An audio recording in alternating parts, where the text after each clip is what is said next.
de la famille des Apocynaceae, voici la plante qui est à l'origine de l'invention de la roue. L'un des membres de cette famille végétale, le laurier rose que tout le monde connaît, prospère à l'état naturel tout autour de la Méditerranée, dans les secteurs où les gelées sont de faible intensité, car cette espèce peut supporter sans trop de dégâts jusqu'à moins 10 degrés. Nous la connaissons tous et la cultivons car elle a en été une très belle floraison qui dure plus d'un mois et décore tous les secteurs plus ou moins arides de notre Méditerranée. Mais il faut se rendre en Afrique dans les secteurs plus arides, voire désertiques, appelés le Sahel, pour découvrir l'Adenion obésum. Celui-ci est le proche cousin du laurier rose que tout le monde connaît.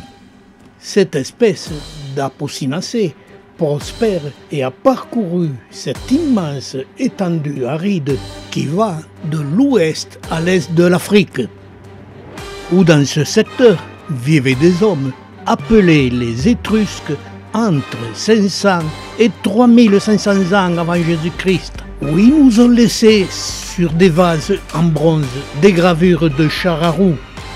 Ces gravures, les plus anciennes que l'on possède, datant de 850 ans avant Jésus-Christ, sont à l'origine de l'invention de la roue et attribuées aux Étrusques. Et voici les éléments botaniques qui ont permis aux Étrusques d'inventer la roue. Nous connaissons tous le laurier rose et sa floraison. Et voici son proche cousin, l'Adenion obésum, qui s'est adapté aux grandes sécheresses de la région du Sahel.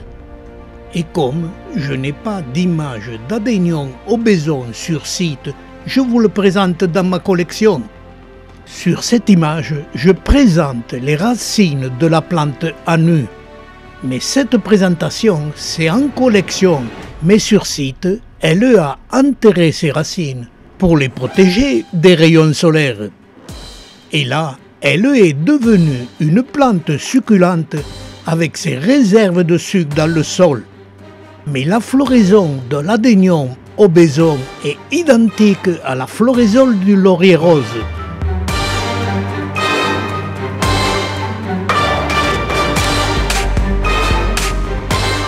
Les deux espèces, après la floraison, développent leurs fruits.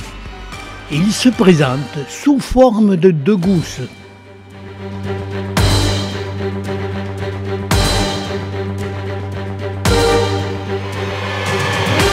Ces gousses, qui prennent différentes formes, quand elles mûrissent, changent de couleur et finissent par éclater, en libérant une grande quantité de graines dans un nuage de poils longs et nombreux.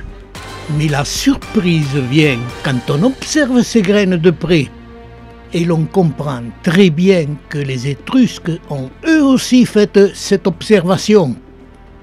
Les graines se présentent sous forme d'un bâtonnet cylindrique de 12 mm de longueur et plus ou moins de 1 à 2 mm de diamètre.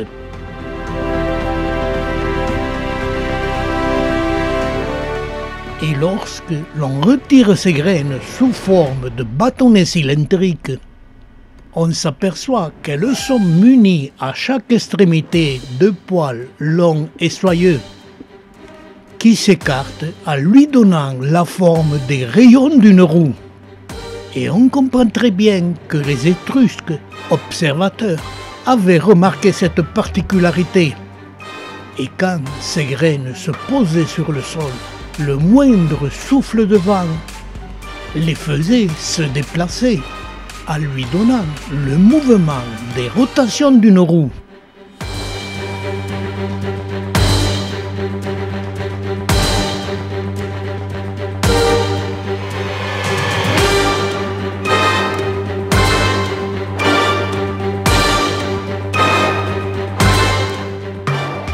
Et à la vue de l'aire de répartition de cette espèce, l'adhésion aux besons qui vont comme les vents de l'ouest vers l'est, on comprend très bien que les Étrusques ont remarqué la particularité de cette graine qui avait ce mouvement de rotation sur le sol.